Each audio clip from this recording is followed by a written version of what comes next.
Hello,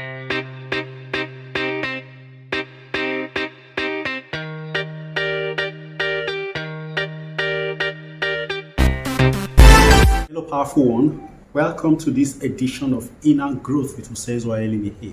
In the last few videos, we've been talking about how not to embrace the world, how not to embrace the environment. And somehow, the thoughts hit me. This particular understanding needs to be balanced so that we can have a clear picture of what we are talking about. All right? Now, when we say do not embrace the environment, do not allow the environment to be the supplier of your data, we are simply not asking you to do the impossible. Okay? We are simply saying that the environment is always with you. You cannot run physically away from the environment. The environment will always supply you data. It will always supply you information. And your mind cannot help but collect and acquire data from the environment. What we are saying is this. The mind is free to collect data. The mind is at liberty to get information. It's just like your well-trained dog going outside to pick things and bringing it to the house. You may not be able to stop the dog straying or going out to go and pick things, then you can stop the dog from owning those things. You can stop the dog from bringing the thing into the house. The environment is consistently signaling the human being, but it is succumbing to those signals that is the issue. What we are saying is that let the environment be. Let the environment make its suggestions, but don't embrace the suggestions. And how are we going to ensure that we don't embrace the environmental suggestions? Is to first of all create programs. How do we prevent the environment from soaking us up with its own idea of life? One, understand one fact, that the environment is a non-living thing. Okay, that shocks you, right? If the environment is made up of people, it's made up of, experiences or occurrences, why do I dare say that the environment is not a living thing? Okay, the environment is matter. It is an entity that seems to have life, but actually does not have life. The environment has a sense of aliveness because it is animated, it is powered by our collective livingness. That's what makes the environment what it is. But you see, it's just like an animated cartoon, an animated image on your screen. You are watching it, you are having fun. Try to interact with it, it will not, because it has its own life. It has its own path that has been channeled for it. It can only go along that path. It can't veer out. So that element of dynamism, that element of spontaneity is not there in the environment, because the environment is a collection of memories. All right? It's a collection of living memories of individuals put together, living or dead. All of them constitute the environment. It is a machine. It is, for want of a better word, which is the word people have been using for it over the years, but you may not be conscious that it's talking about the same thing. It is the beast. It is an entity that is created by the collective consciousness of the people. All right? That is what the environment is. It is not a soul. That's what you want to hear. Now, it's not spirit. It is matter powered by spirit. We are simply saying to you that as rich as the environment is with data, with memory of the living and the dead, of the great, of the mean, we are saying, do not open up your storehouse and allow the environment impregnate you. Because when that happens, you become a citizen that is subjected to the ups and the downs. The ups and the downs of life just keep flowing, ebbing on. It simply means that it will suspend your spontaneity. It will suspend your dynamism. It will now be replaced by the machinic motion that is the unedited life. The life that is devoid of livingness. It is devoid of vitality. It is devoid of the essence. At that moment, you yourself become a machine. So now, in looking at the environment, what are the things that constitute the real environment actually? They are the structures of society, the systems of life that people have come to know over a period of time. We call it culture if you want to use that expression. You will be right. And these things are guarded and protected by institutions. You have, for example, the religious organizations, whether it is traditional, imported, or whatever it is. These ones are simply doing one thing. The total functionality of these forces are that life should be as it has been. Don't try to change it. Stick to it as we say it. That is to live a life of pain. Is to live a life that is not subject to growth. The environment is not to be judged. Now there is a way that I would love us to look at it. Some people have tried to operate this principle of not embracing the environment, and they became enemies of the environment. They became judges. They became condemners of the environment. See, there is a consciousness that judges, and there is a consciousness that is compassionate. It is one thing to say, I am not going the way of these people. And it is another thing to say, I hate them. They are dirty. They are backward. They are retrogressive. They are this. Oh no, they disgust me. They are beneath me. That is not the judgment. Because if you do that,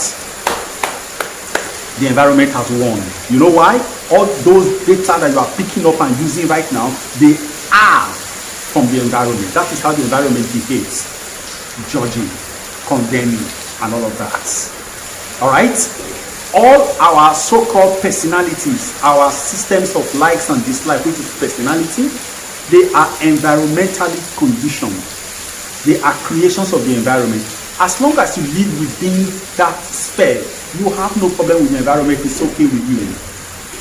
But you have to create a system that is compassionate, that you see the environment and you say, oh, it's a beautiful machine. It's a lovely beast. You love the beast. Use it. Don't let it use you. That's what we are saying. Okay? The system of the environment is not really the enemy. The enemy is your interpretation, your wholesale, your unedited embracing of that which the environment throws at you. That is the enemy, not the environment. Therefore, the system of enmity and a system of friends that we know, that's the conventional one, is environmentally conditioned. Because you are saying, if you love me, you are my friend. If you hate me, you are my enemy. That's environmentally conditioned. So if you claim to be spiritual and your life is dictated along this path, you're saying, oh, if you are nice to me, you're my friend, I love you. If you are nasty to me, you're my enemy, I detest you, I wish you all kinds of evil. Then the environment is working in you. It is not you working. Because the human being is supposed to be a fresh being. Because for you to be able to hate somebody and say, because you did this to me, you are not my person, it simply means that you are acting on the past data, on the past record of your interaction with that person, not the data that is today. It's past. Therefore, there is a livingness involved there, but it's a livingness that is not spontaneous, that is not immediate, that is not dynamic. It is past, it is dead. We are saying, be so alive that there is no element of death. Okay, that's beautiful, right? That's the sky talking. So be so alive that elements of death cannot be found in you. Don't become a graveyard of emotions. Don't become a graveyard of feelings, of thoughts. Things that are dead belong in the dead world, not in you. Don't become a sepulcher of thoughts or emotions. That's what I'm trying to say. So, the environment is a beautiful machine, a beautiful beast but it should not be that it controls you. Imagine you riding a horse. If that horse is not within your control, you are not going to get to your destination. I'm very sure of that. You have to control the horse so that you can direct the horse to where you want to go. So when people are living and saying, I don't know why I did this thing, it just happened, it is because they have allowed their horse to dictate their environment. And when they arrived, it was a crash. And they start regret and say, I didn't mean it, that's not what I meant. I agree with you, it is not what you meant. In fact, it didn't mean anything. It was the beast that took charge. Just like when you're driving a car, and imagine you lost control of that car. The brakes have ceased to function, and the wheel has ceased to turn. So the car faces a direction and just goes there. What do? That is what happens when you say you are alive, and you are feeling emotions you don't want to feel. You are taking actions you don't want to take. You are saying things that you do not intend to say because you are angry. What actually happens when you are angry? That is when the environment has actually kicked in. You are manifesting right now because anger is a dramatization of an engram, of a reactive programming. Right? It's a negative programming, destructive programming. That's what is running when you are angry. What it means, in the moment of anger, you have ceased to exist, and particle aspects, I love that, of the environment is now driving you.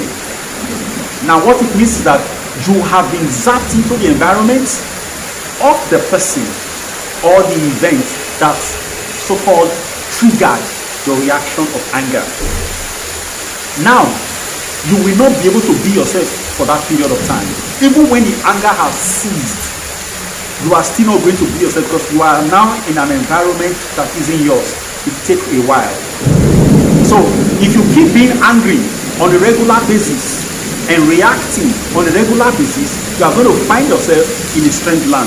So if you now want to manifest your ideal life, you won't be able to manifest it because you have to be in your ideal place to manifest your ideal life. But because you are in a strange land, that manifestation doesn't happen. How are we going to ensure that the programming capacity or propensity of the environment does not become the way we live our lives? Programming. You use a program to knock out a program. It's that simple. Alright? Use a program to knock out a program. So, in other words, create a program that is, so to say, anti-environmental influences. Now, how do you do that? I'm simply using the word anti-environmental influences because of its function, not because you should just go all out and be anti-environment. That's not what I'm saying. So, there is magic in the life of a human being every single day. As we wake up, we are given the opportunity to program or reprogram ourselves the way we want it to be. But this is it. We do not dwell with the life we want, with the way we want our life to be long enough. We spend a majority of our hours in the day dwelling on what is not working, what we don't want, and that is what is responsible for all our problems. Because when we dwell on what we don't want, what we don't like, what we are doing, we are programming our thoughts into it. Our thoughts are flowing into those things in that heat, and they are forming mold that are in sync with those things we are dwelling on. So when we wake up in the morning, the first thought that comes to our mind, we don't even see it as thought. We feel it as our lives. We just feel that this is how we are. Oh my life, when will this change? That's how we feel. But if we start dwelling on the thoughts of our ideal life, and we start locking ourselves into that image of that life on a daily basis, and we are ignoring the things we do not want and focus on the things we want, we do to such an extent that one day, as we are waking up from sleep, we find out that at the first level of consciousness, all those things we've been dwelling on are present there. We wake up with it and we are happy, we are refreshed. That is when you can actually do affirmations along that line. I am worthy, I am healthy, I am beautiful. You know, all those sort of things, you begin to say them because it's already present in your system. It is easier to flow out. That way, you are programming yourself both at the subconscious level and at the conscious level. Over time, those things that you felt, that you keep feeling as you are waking up, becomes your life. So, if you want to know if what I'm saying is correct, is you ask yourself right now, how did I feel when I woke up first thing this morning? Okay, your life is actually waiting for you every morning as you wake up. It is left to you to pick up the life as you found it, or to say, no, this is not the life you want today. And then use affirmation at that time to change the life you want before you fully wake up. So when you are sleeping, you actually move across all the levels of your being. And when you are waking up, you also move across all the levels from the lowest to the highest to get to your beta mode. So as you're waking up and you are hitting that theta brain wave moment, that theta consciousness, stop there. Don't hurry out. Stay there. Check out what is present there and begin to attend to them. Now, some people say it is difficult to do this, like, but it's not difficult, it's so fast. I will talk about something that will help you to slow down time. Oh yes, to slow down time in your consciousness so that you can begin to change things before you move to the other level. It will not be popular. A majority of our people will not like it. Alright, but we'll get there. So, I have spoken and I hope you have heard and you heard me very well. What is possible is within you. What is not possible is outside you in the environment. If you try to change your life while allowing the environment to live inside of you, is impossible. Because the change is no longer resident in you.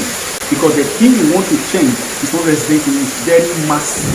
It is gargantuan. It is impregnable. You can't. But if you can remove the environment from you, and then you now want to change your own environment, you have to create your own environment. Alright?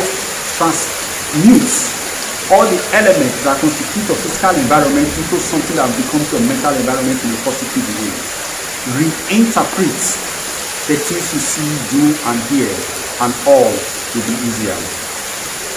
It's my pleasure talking with you always. God bless you.